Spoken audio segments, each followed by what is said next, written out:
വിവാദ കത്തിൽ ചെന്നിത്തല ഉറച്ചുനിന്നാൽ രാജി ആവശ്യപ്പെടാനായിരുന്നു മുഖ്യമന്ത്രിയുടെ തീരുമാനം. മുഖ്യമന്ത്രി ഇക്കാര്യം കെപിസിസി നേതൃത്വത്തെ അറിയിച്ചിരുന്നു.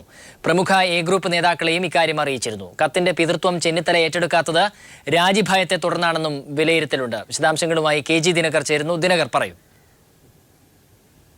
തനിക്കെതിരെ രൂക്ഷമായ വിമർശനം ഉന്നയിച്ച് ഹൈക്കമാൻഡിന് കത്തയച്ച ആഭ്യന്തരമന്ത്രിയുടെ രാജി ആവശ്യപ്പെടാൻ മുഖ്യമന്ത്രി തീരുമാനിച്ചിരുന്നു എന്നാണ് നമുക്ക് ലഭിക്കുന്ന വ്യക്തമായ സൂചന. ഇക്കാര്യം KPCC നേതൃത്വത്തെയും പ്രമുഖ ഐ ഗ്രൂപ്പ് നേതാക്കളെയും മുഖ്യമന്ത്രി അറിയിക്കുകയും ചെയ്തിരുന്നു.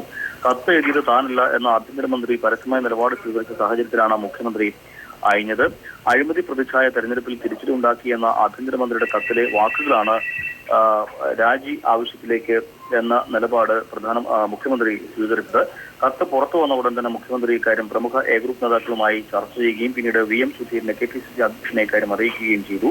തുടർന്നാണ് ആഭ്യന്തരമന്ത്രി കത്ത് എഴുതിയത് താനല്ല എന്ന നിലപാട് സ്വീകരിച്ചത്. കാരണം മുഖ്യമന്ത്രി രാജി ആവശ്യപ്പെട്ടാൽ അത് വൻ തിരിച്ചടിയാകുമെന്ന ഭയമാണ് കത്തിന്റെ പിതൃത്വം ഏറ്റെടുക്കുന്നതെന്ന് ആഭ്യന്തരമന്ത്രിയെ പിന്നോട്ട് വലിച്ചത്. വിജിലൻസ് വകുപ്പിന്റെ കൂടി ചുമതലയുള്ള ചെന്നിത്തല മുഖ്യമന്ത്രിക്ക് അഴിമതി പ്രതിച്ഛായ ആണുള്ളതെന്ന് പറയുമ്പോൾ ഗൗരവം വളരെ ഏറെയാണ്. മാത്രമല്ല വളരെ നേരത്തെ തന്നെ മുഖ്യമന്ത്രി മാറണം അല്ലെങ്കിൽ നേതൃമാറ്റം വേണം എന്നുള്ള ആവശ്യം കോൺഗ്രസിനുള്ളിൽ ഉയർന്നു വന്നിരുന്നു. അത് പരസ്യമായി വളരെ പ്രകടമായി പ്രകടിപ്പിച്ചില്ല എങ്കിൽ പോലും അത് ശക്തമായി കോൺഗ്രസിനുള്ളിൽ നിലനിൽക്കുന്ന ഒരു സാഹചര്യം കൂടി ഉണ്ടായിരുന്നു. ഈ ഘട്ടത്തിലാണ് ആഭ്യന്തര മന്ത്രിയുടെ കത്ത് എന്നുള്ളതും ശ്രദ്ധേയമാണ്.